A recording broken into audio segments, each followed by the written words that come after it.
اعوذ باللہ من الشیطان اللعین الرجیم لا حول ولا قوة الا باللہ العلی العظیم بسم اللہ الرحمن الرحیم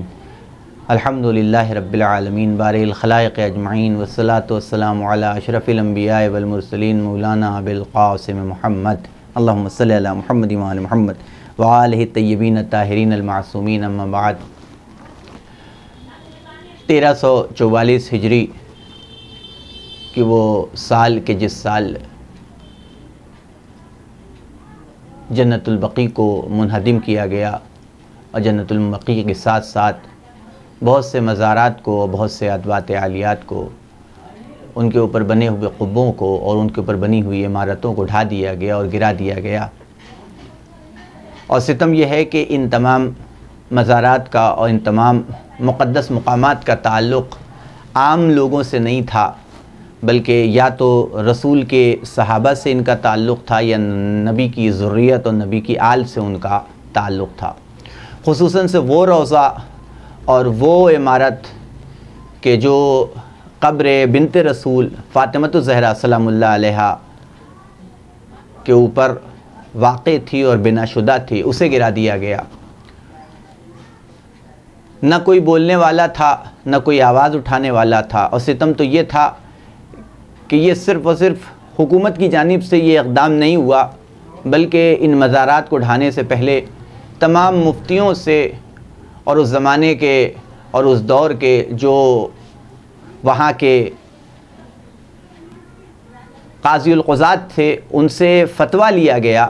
اور تقریباً 15 مفتیوں نے ان مزارات کو ڈھانے کا فتویٰ دیا کہ قبروں کے اوپر عمارت کا بنانا یہ جائز نہیں ہے، مزارات کے اوپر کسی بھی طرح کی عمارت کا وجود یہ بدعت ہے اور شرک ہے، لہٰذا انہیں جلد از جلد جو ہے گرا دیا جائے اور ڈھا دیا جائے۔ اور انہی فتووں کا اثر تھا کہ انہیں موقع ملا، اور حکومت کو اور آل سعود کو یہ موقع ملا کہ وہ ظلم ڈھائیں اور وہ مصیبت کہ جسے اہل بیت اس سے پہلے بھی دیکھتے آ رہے تھے، اور ان مزارات کو گرا دیا گیا اور ڈھا دیا گیا۔ البتہ جب یہ مزارات گرائے گئے اور منہدم کیا گیا ان قبروں کے اوپر واقع عمارتوں کو، تو مختلف جگہوں سے اور مختلف مقامات سے آوازیں بلند ہوئیں، خصوصاً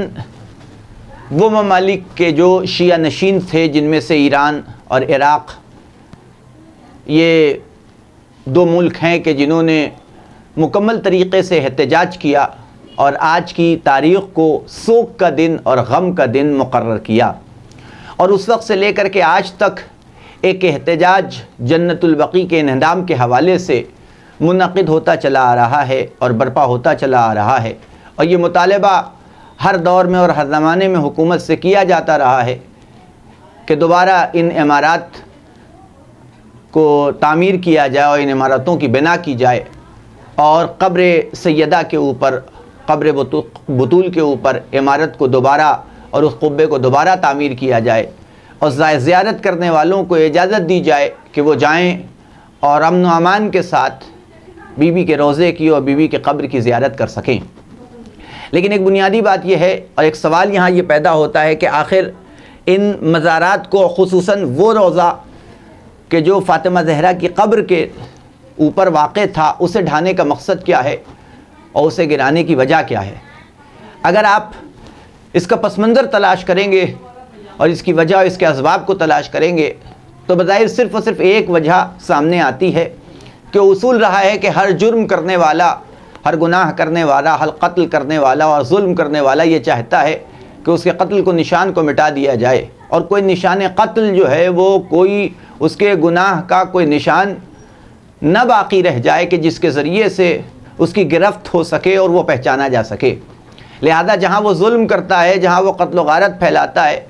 وہیں دوسری طرف ان نشانات کو مٹانے کی بھی کوشش کرتا ہے کہ جو اس کے ظلم کی طرف اور اس کے قاتل ہونے کی طرف نشاندہی کرتی ہیں۔ اور وہ لوگ کہ جنہوں نے نبی کی وفات کے بعد فاطمہ زہرا پہ ظلم ڈھائے، مصائب و آلام کے پہاڑ توڑے اور ان کی شہادت کا سبب بنے، یہ ایک ایسا داغ تھا کہ جو ان کے دامن کے اوپر موجود تھا جس کو دھونے کی کوشش اس وقت سے لے کر کے آج تک ہر دور میں اور ہر زمانے میں ان کے ماننے والے، ان کے چاہنے والے کرتے چلے آ رہے ہیں. اس کے اوپر کتابیں لکھی جا رہی ہیں، جوابات دیے جا رہے ہیں، لیکن اس کے باوجود یہ ایک ایسا دھبا ہے کہ وہ کسی عنوان سے ان کے دامن سے صاف نہیں ہو پا رہا ہے. اور فاطمہ زہرا کی قبر کے اوپر یہ قبہ ایک نشان تھا اور ایک علامت تھا کہ جو ایک طرف فاطمہ زہرا کی مظلومیت کو بیان کر رہا تھا، دوسری طرف ان کے اوپر ظلم کرنے والے ظالموں کے ظلم کو بیان کر رہا تھا اور آشکار کر رہا تھا. لہذا کوشش کی گئی کہ اس قبے کو ڈھایا جائے، اور صرف قبے کو ڈھانے کا ارادہ نہیں تھا بلکہ ارادہ یہ بھی تھا کہ قبروں کا نشان مٹا دیا جائے تاکہ کسی کو پتہ ہی نہ چلے کہ فاطمہ زہرا کی قبر اور دیگر معصومین کی قبر اور دیگر صحابہ کی قبر کہاں کہاں واقع ہیں. لیکن رفتہ رفتہ لوگ بھول جائیں گے اور فراموش کر جائیں گے، اور یہ واقعہ صرف اور صرف تاریخ کی زینت بن کر کے رہ جائے گا. لیکن خداوند عالم کا ارادہ یہ ہے کہ جس طریقے سے وہ مظلوم کا ساتھی ہے اور مظلوم کا ہمراہی ہے،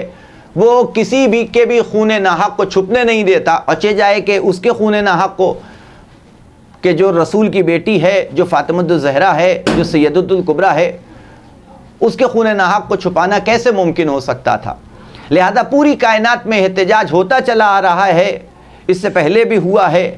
آج کے زمانے میں بھی ہو رہا ہے، اور آئندہ دور میں بھی یہ احتجاج برقرار رہے گا اور باقی رہے گا، اور یہ کبھی ختم ہونے والا نہیں ہے جب تک کہ یہ قبہ اور یہ عمارت دوبارہ تعمیر نہیں کر دی جاتی. لہذا یہ تمام اہل انصاف کا اور اہل حل و عقد کا دینی انسانی فریضہ ہے کہ وہ اس ظلم کے خلاف آواز بلند کریں، احتجاج کریں، تاکہ دوبارہ جنت البقیع کی تعمیر ہو سکے اور جو زیارت کرنے والے ہیں دوبارہ فاطمہ زہرا کے روضے کی زیارت سے مشرف ہو سکے. وآخر دعوانا ان الحمد للہ رب العالمین.